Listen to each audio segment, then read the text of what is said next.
Well, let's start with you. You know, your career coming from the highest levels of basketball, right? Like playing in the NBA, being a star in the NBA. What made you, want to do a 360 move and come back home and, take over South Sudan basketball, right? As opposed to just, being a GM at an NBA team or, being a coach in college, like, that a lot of people probably would have took that path.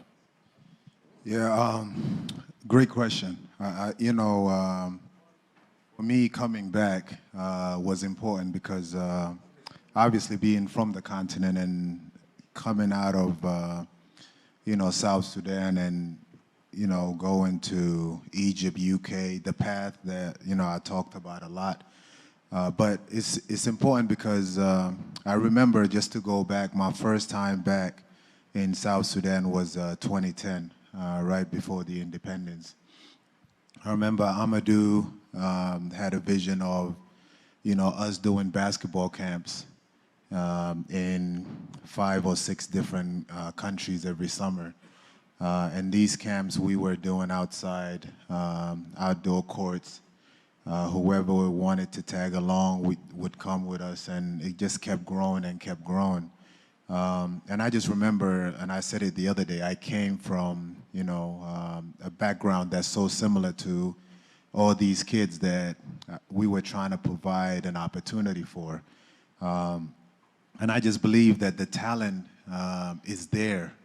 It's just about the organization and an infrastructure, the same things that we talk about.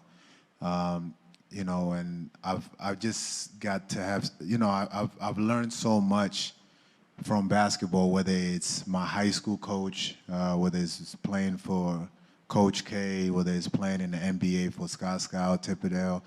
And as a player, I always try to read the game. So I knew, throughout my camps and everything that I was doing all over the years, the talent that we had and the opportunity that we had. And it was always been my dream, to put South Sudan in the map. But also to promote basketball and just to show people the potential in the continent. And the timing was just right. When I retired, BAL obviously was, on its way, and I just knew that there was going to be a lot of focus within the continent with the game of basketball. I was part of the NBA game in South Africa. I just seen, the growth of it to where we are here now today, and I wanted to be a part of it, but also to have my input and what I can do. And South Sudan, obviously everybody knows the story, but when I took over that program, I knew that it's a lot to be done.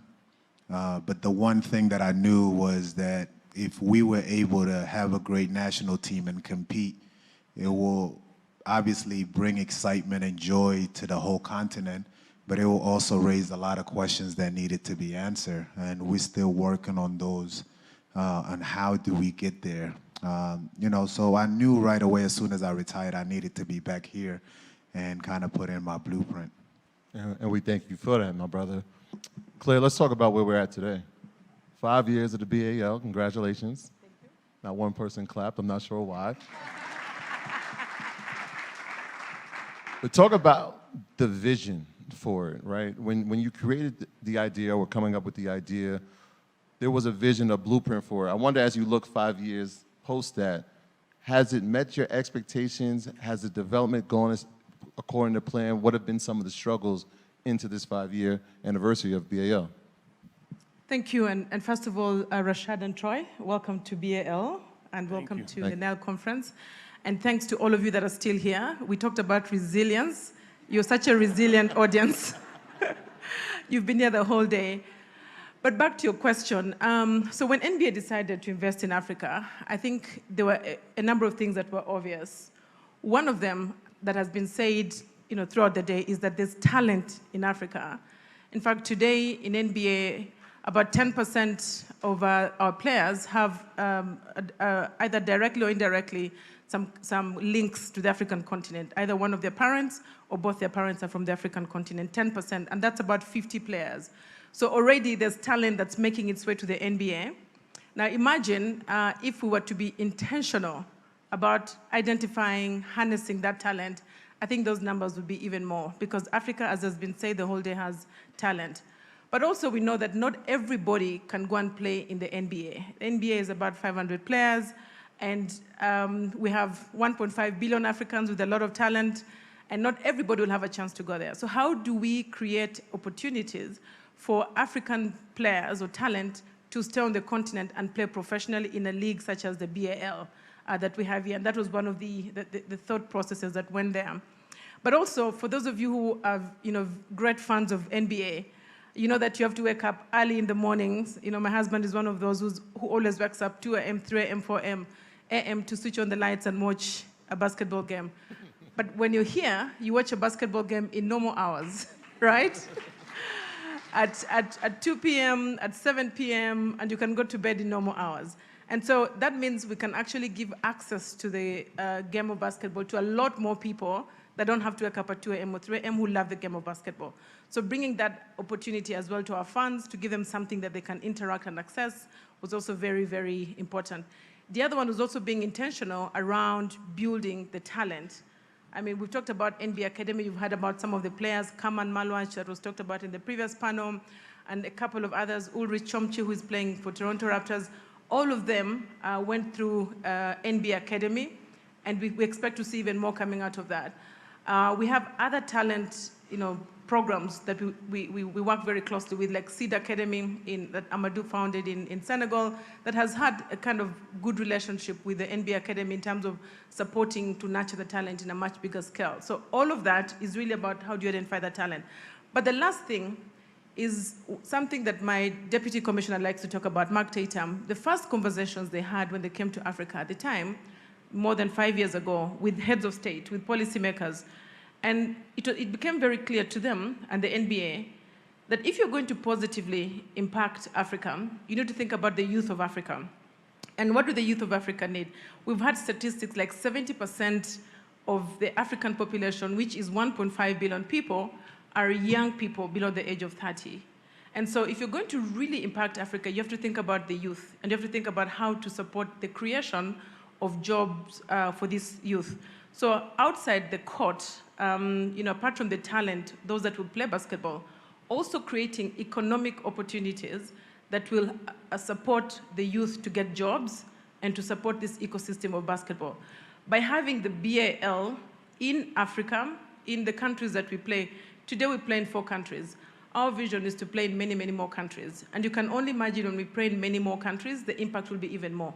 But today, $250 million, 37,000 jobs in just 4 seasons. Imagine how much more transformation we will do if we play in 40 countries instead of 4 in the next 10, 20 years. You can just imagine.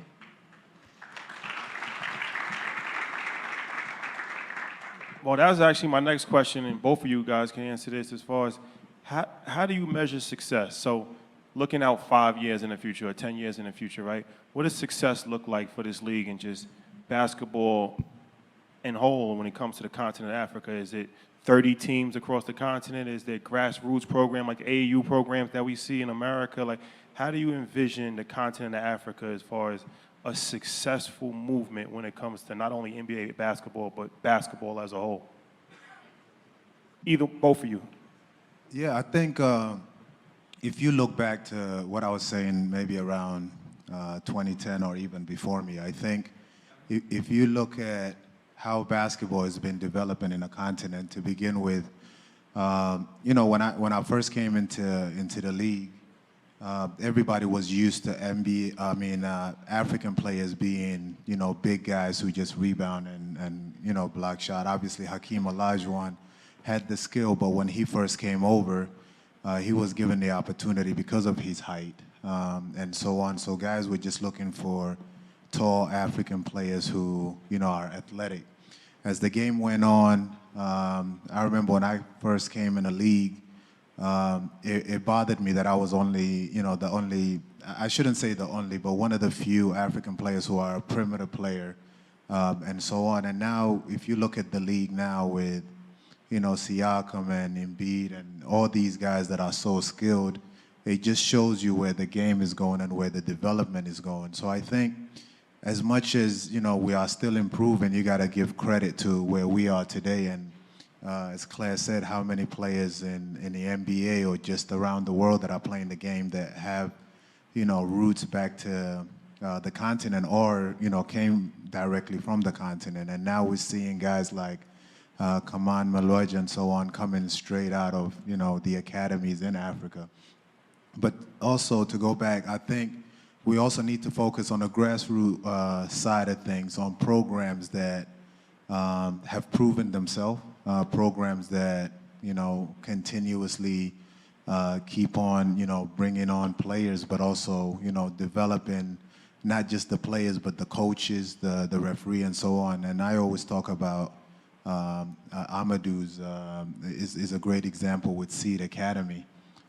As long as, I've been back in the continent, Seed Academy has existed, and Seed Academy has given so much to the game of basketball from the continent. How many players came out of there? How many players are playing in Europe and so on? Those type of program we need to protect and enhance, and also make some type of connection with, the U.S. and Europe, because no matter what, we have to admit that, the game is more advanced in those places, and there's a lot of coaches that have so much information that they can, share and develop. And as far as BAL, I think we all see the vision. There's great leadership within the BAL.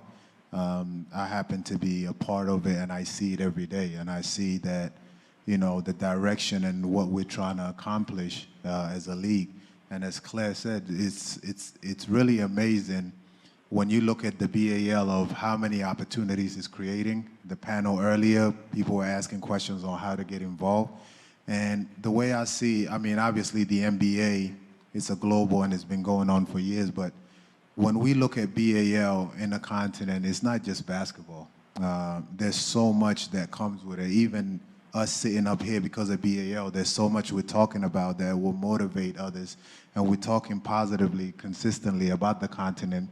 And we're creating jobs, but we're also connecting it with, with the culture. We're connecting it with the youth and so on. How can we pull more people in, not just the fans, but how can we create more jobs and so on? So I think the direction is clear.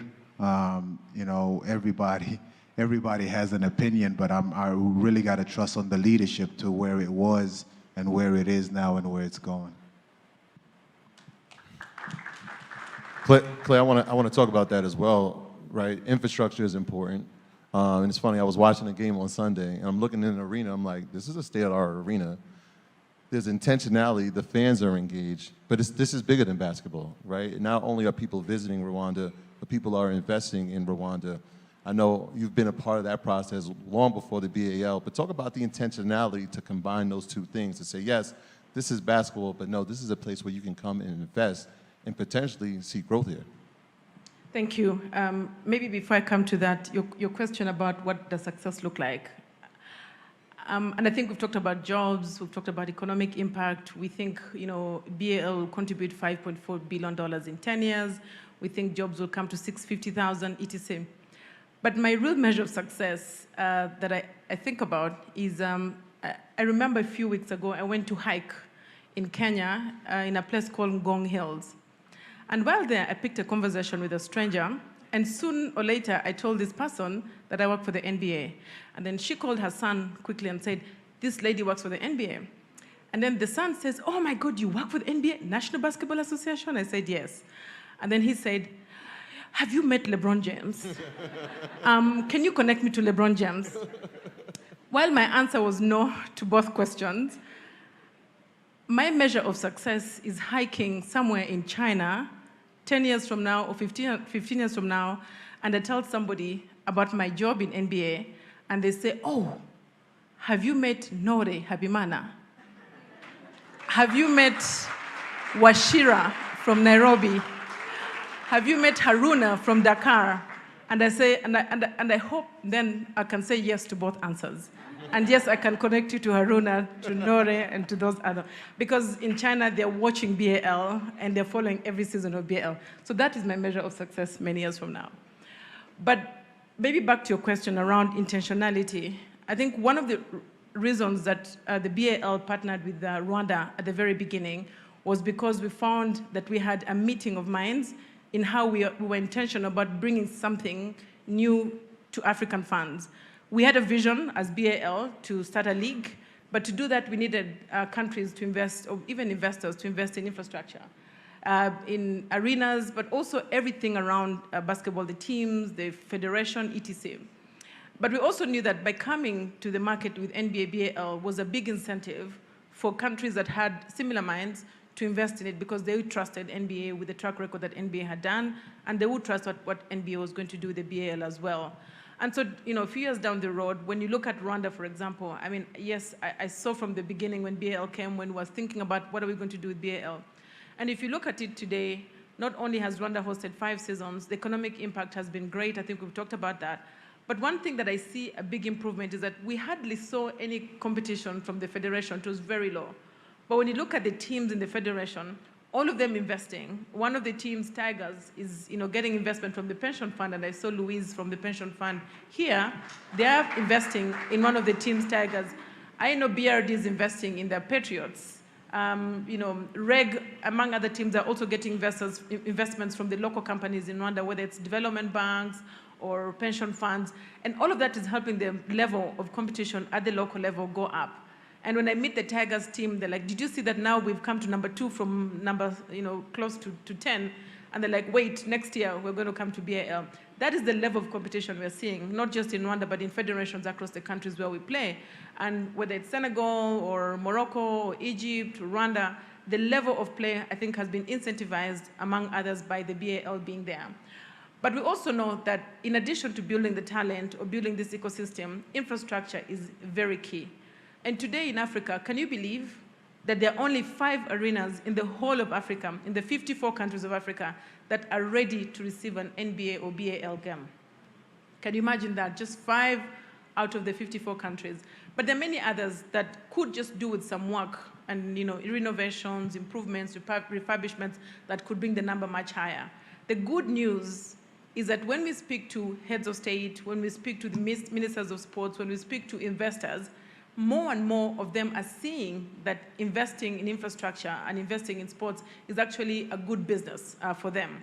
And I believe that in the next few years, we're going to see more arenas. I know Benin is building one, Lagos is building one, Angola's renovating one, and we're going to see many of those coming up across the continent. And this is how we're going to see the economic impact and the talent impact grow even much more than we've seen today.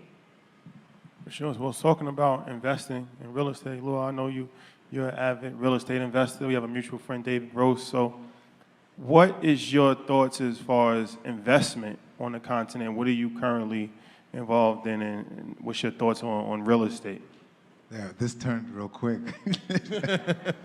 I think right now is the right time to really invest in the continent. I know that as people who invested in the past, but there's a lot of great opportunities. The most important thing that I've learned is understanding in my situation that the rules are completely different. At the end of the day, there's an agenda and a perspective that's made on the continent that keeps a lot of people shy and keep a lot of people away. But once you come into the continent and you understand the impact of investment and the return of investment, your mind changes quickly. And I think the most important thing, and we talked about it earlier, within each country in Africa, the rules are different. And the most important thing are, the people that you work with and the individuals that you surround yourself with to really guide you. I always give an example of, there's an investment that I made in New York, and everyone talks about corruption in the continent and so on. And I remember in my investment in New York, all I had to do was to finish the project. There was an electricity line that needed to, instead of being up, it needed to go underground. And there's an electricity company that's supposed to take care of it. And 6 months, 8 months, I can't get a hold of them, or their schedule is busy. It took one visit to the mayor's office, a couple pictures on social media and so on, and the next day they were there. But that's not called corruption because, I'm going through a company. In the continent, you do the same thing, but you go through one individual that you got to take care of.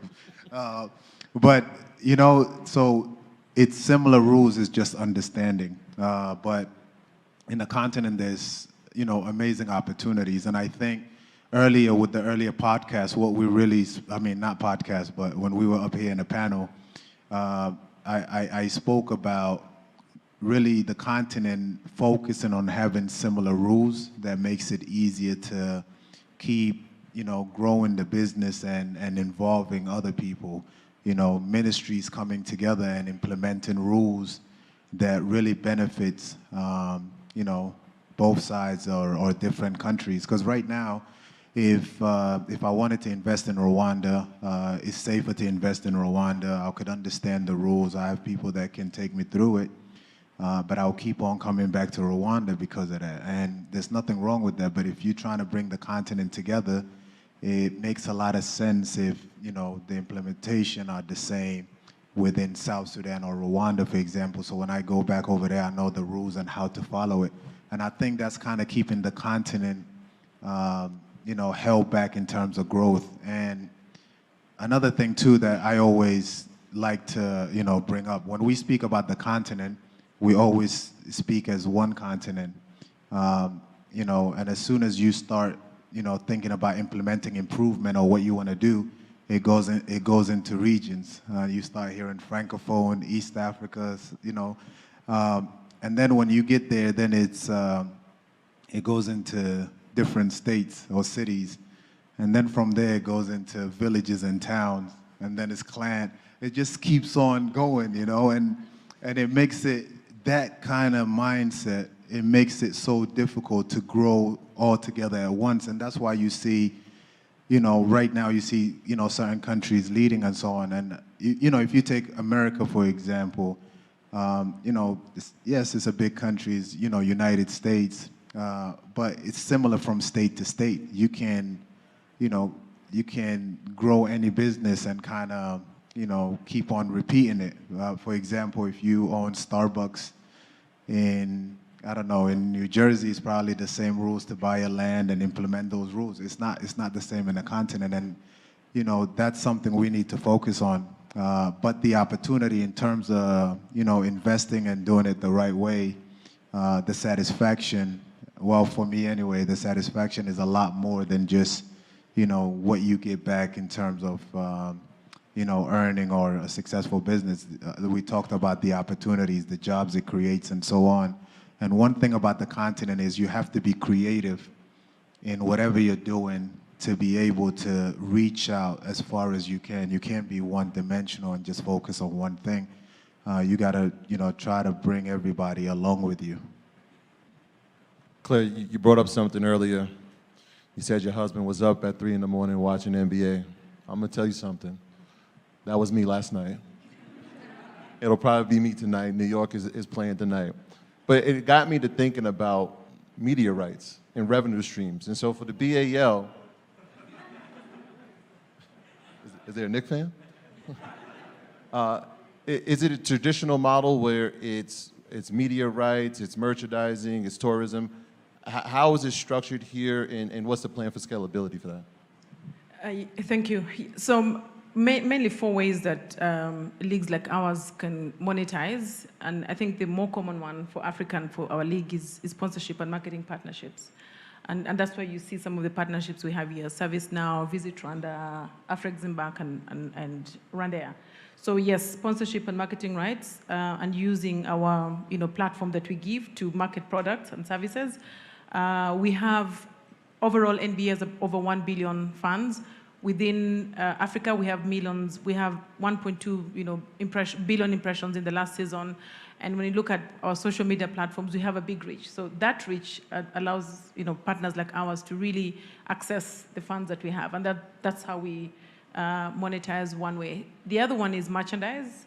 And the good news is that we just opened an e-commerce portal. It's called balstore.nba.com, where you can buy merchandise from anywhere using our e-commerce platform. Now, we know that the market, not just in Africa, but also especially the African diaspora all over the world, has been looking to own something with BAL whenever they interact with it. We saw pictures last year of season 4 with a family in Brazil walking around with BAL, and we wondered where they got the BAL merchandise. We've seen pictures in Heathrow where people crossing security and they're wearing BAL.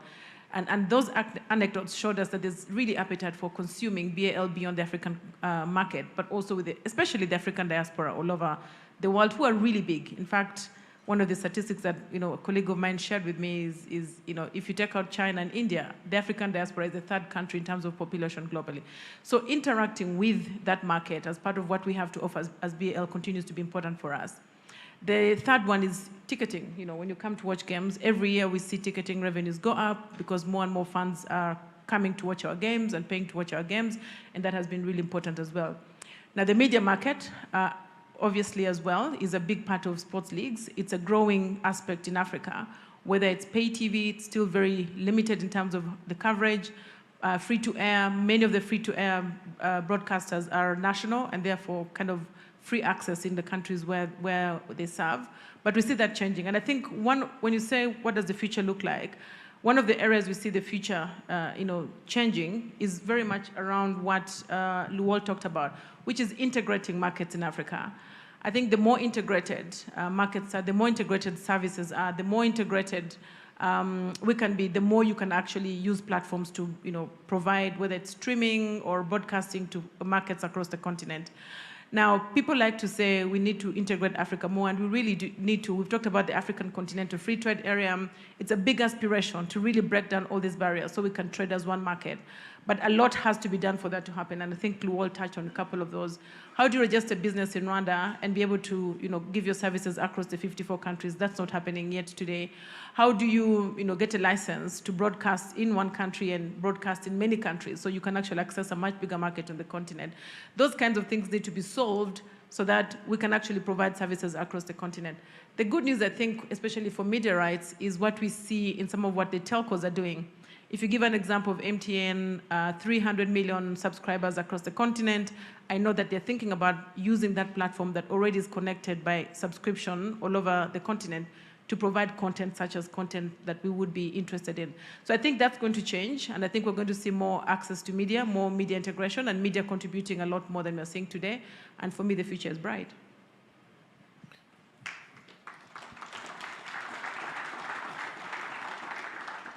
Claire, just to piggyback on that, you talked about the challenges as far as only having 5 arenas in continent Africa, and obviously that makes it difficult to expand. But when you're looking at expanding to either having different teams or just a focus in a different area, what are some of the top areas on the continent that you guys have on your board as far as you want to have more expansion in? Well, we would like to be in all the countries in Africa if we could. But today we play in 4 countries, but we have 12 teams that play. So ideally, in those 12, those 12 teams should be representing countries that we have that there's interest in playing in. But beyond the 12, even before we get the qualifiers for the 12, we have the road to BAL. A lot more countries actually participate. So actually countries that are participating in the wider community that BAL brings together is more than 4 countries that host, is more than 12 teams that play. It's a lot more if you come from the qualification road to BAL until the final competitions. And so our goal is to work with as many countries as possible that wish to be part of this story. And they're there. Every day we get, as I said, I know Nigeria is building an arena. Benin is building an arena. We were in Morocco for the first time after Egypt. We are going to South Africa. The many countries, Kenya, for example, we have an office in Kenya, and the Nairobi City Thunders came, for the first time representing Kenya in the BAL. And so Uganda had a team, City Oilers, that has been coming for the last seasons. So there's potential in a lot more countries. I think the question is, how do we work with investors? How do we work with the governments to put in place that environment of infrastructure that could allow this to happen? The good news is that every year as we grow and we see the impact of BAL, we get more interest, including from development financial institutions like Afrexim Bank, AFDB. We've seen investors come to us and say, what does it take to build an arena? Who do we build an arena for? And I think that's going to change. I really think that over the next 5 years, you're going to see a lot more standardized arenas than you've seen today, and that's going to allow us to play in as many countries as we could. Our goal is to have many countries come to be part of the BAL experience. Luol, a lot of times we see players retire and they struggle to find their purpose after they've left playing the game. You haven't quite had that issue. Rashad talked about your investment portfolio in a sense and how you've been doing with that, and obviously coming back here and taking over the Sudan program. I wonder how influential it is amongst your peers, right? The guys that you used to play with, colleagues, because not only were they players, but they could potentially be investors going forward. How influential have you been in inspiring them, and are they curious about what's happening here in BAL? I know Royale is coaching with you. I've seen you come here with Joachim a few times. How's that been? No, great question. I think, first of all, I hope, that I am inspiring them. I've been inspired by, people before me and so on. I think for me, the continent is in a different place than it was in the past. Part of it could be just how connected the world is now with, the internet and so on and social media. And I think people are getting positive stories and putting positive stories out there. I think, in the past, there's been, like I said before, there's this, the image and understanding of the continent hasn't been well represented as it is now. For me, it was a lot easier to continue.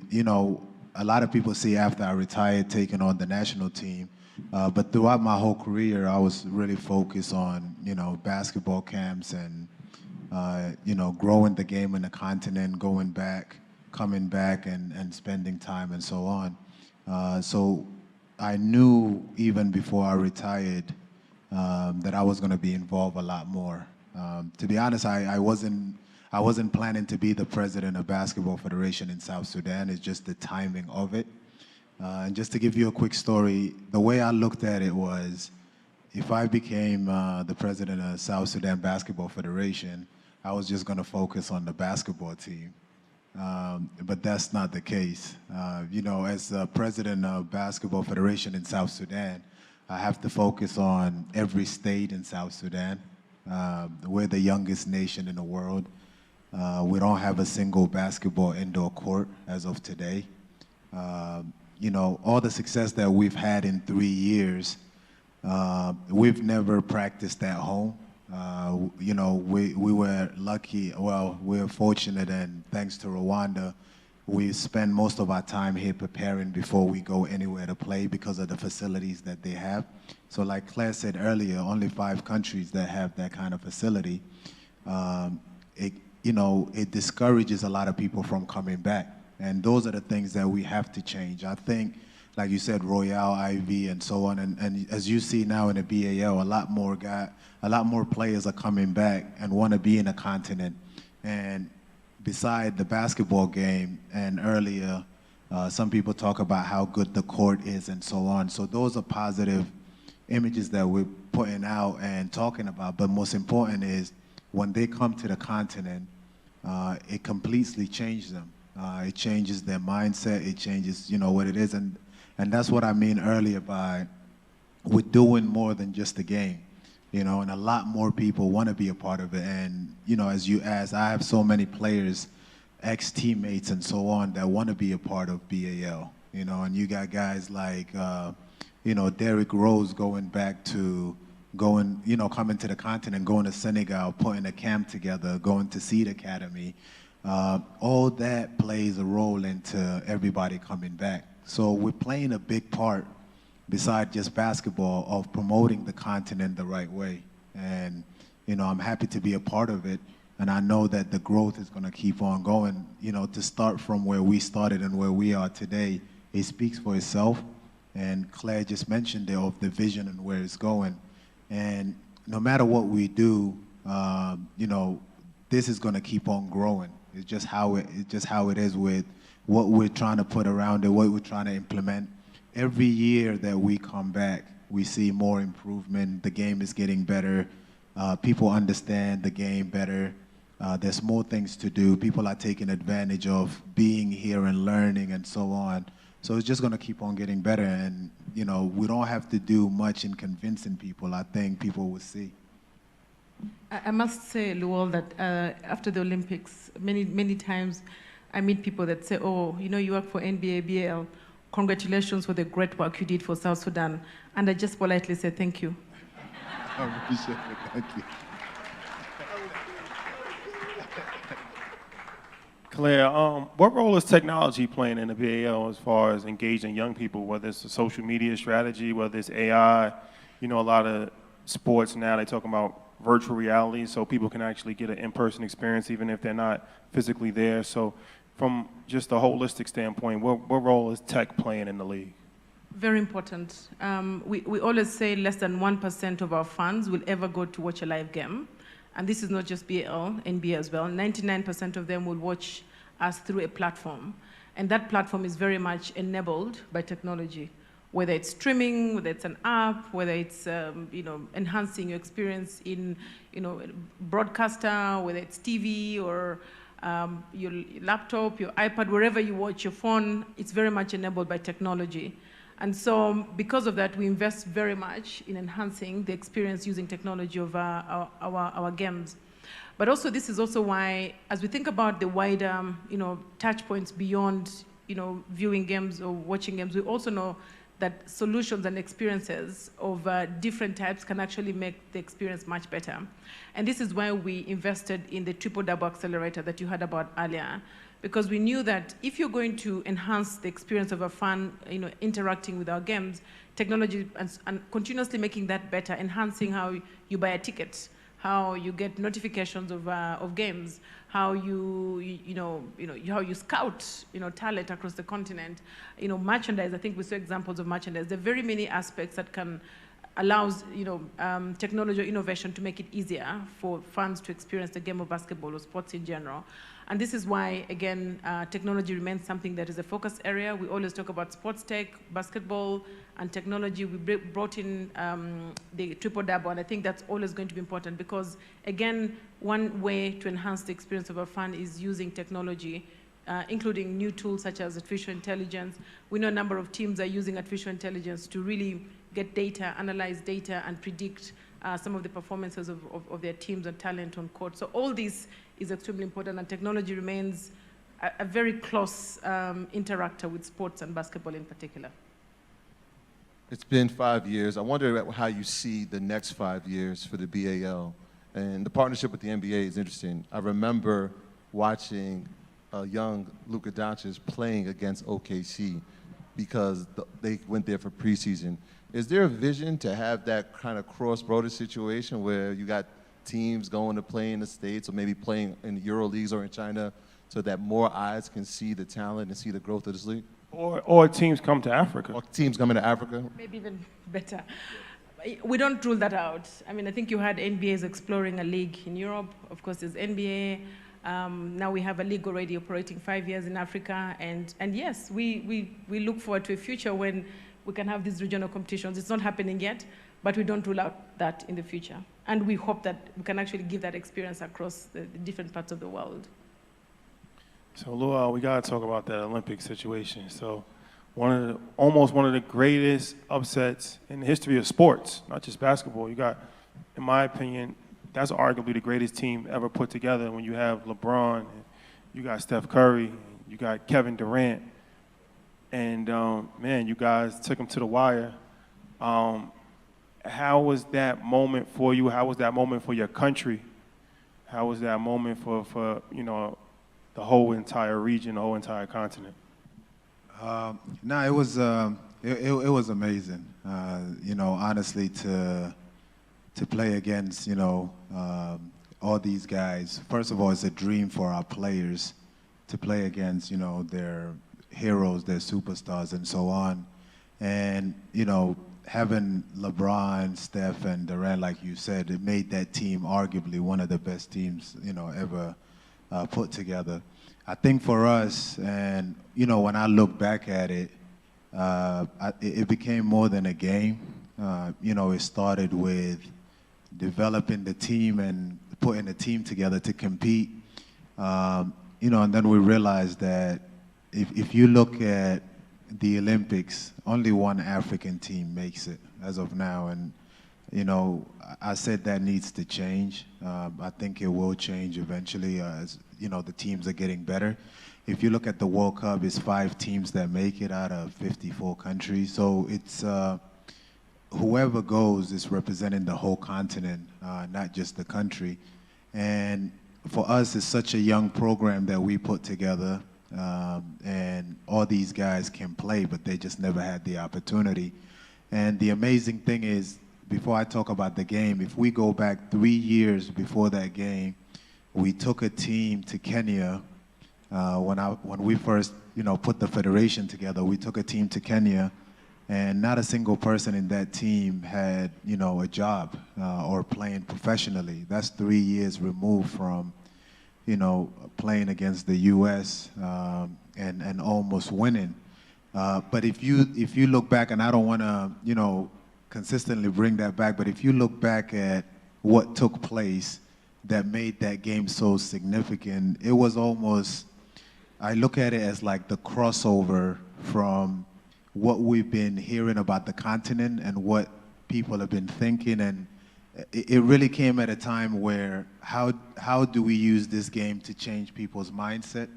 And I don't want to go into it, but, you know, certain individuals were speaking, you know, about the South Sudan team, but speaking about Africa in such a, you know, a negative way, but it showed, you know, it showed the lack of connection, but also, you know, just knowing what the continent or how far the continent has come. If you go back to some of the things they were saying, I didn't respond, but I took it as an opportunity. I didn't know that we would come close to winning that game, or, you know, Amadou knows we won that game because there was a foul at the end, but, you know, we're not going to get into that. But, you know, the way everything happened, I think we used it as an opportunity to kind of let everybody know that, one, you know, Africa is not what you've been, you know, told or what you've been seeing. This is like the turnaround for you to use your social media, use your network, learn more about the continent. Because some of these guys were speaking about, you know, not having shoes and so on, which is so stupid, but, you know, and also, you know, to come that close to winning that game. I remember in the locker room we spoke about the dream team with Michael Jordan when they played Angola, and, you know, those tapes of that game, if you look back of, you know, obviously the dream team was the dream team. They were destroying everyone. But if you go back and really listen to the U.S. against Angola, it was just about, you know, an African team who barely practiced. Those things are not good for us in the continent, and those are the things that we're trying to change. As much as, you know, a lot of people don't speak about it or play it off, I think Africans are just tired of that image. And I think when we played the U.S. and we almost won, people realized that times have changed. And also just for the basketball world, they realized that it's not just about, you know, Luol Deng or Hakeem or Manud or Embiid. You know, there's a lot of talent in the continent, and they're catching up. Because it's been about Europe catching up, but Africa's catching up. So I'm just glad that we had the opportunity to use that game to promote the whole continent that, you know, we've arrived. You have arrived indeed. My final question is for you, Claire. And obviously we named some of the partners that you have, but what does the BAL look for in terms of partner? Obviously this is an innovation summit. There's plenty of people here that want to be involved. What are you looking for in partnerships? Well, first of all, we're looking for partners that, you know, share the values that we have, which is to really elevate Africa, you know, through sports, entertainment, but also who look at elevating the youth of Africa and giving the youth of Africa an opportunity to excel, which is what we do through BAL. And so we look for partners that not only have shared values with us, but also really want to reach the funds that we bring to them, because we give them a platform for them to reach their funds. And so once we share those values, the rest is technical. It's discussing very technical elements of that. Yeah, so that's what we look for in partners. And if there's anybody here that wants to be part of this beautiful family that is BAL, please, we're here to discuss with you. I think there's a lot of opportunities to do that in all categories. And again, when I say all categories, it's not just about, sports or talent. I think the beauty about BAL is that we bring all sectors together. If you can think about any industry, we're in a hotel, we are consuming, digital services. You flew here, it's aviation. You're going to eat, agriculture is affected. Every sector, every industry you can think about somehow contributes or sports catalyzes. When I was in Ivory Coast last week, somebody asked me, about mining, because I tried to show how every industry benefits from mining, from sports, and they kind of tried to challenge me about mining, and I told them, no, the trophy and the rings and the medals, mining also has a role to play in sports as well. But let me just finish by saying, I think that what we really want to see is more people coming to watch BAL games when they happen, because that's when you show the best of Africa. You see beautiful countries, you see that they have shoes, you see that they have clean roads, you see that they have electricity, you see that it's actually a very beautiful place, in many ways maybe even more beautiful than where you're coming from with all those biases. And so sports, I think, is one way to elevate the best of Africa.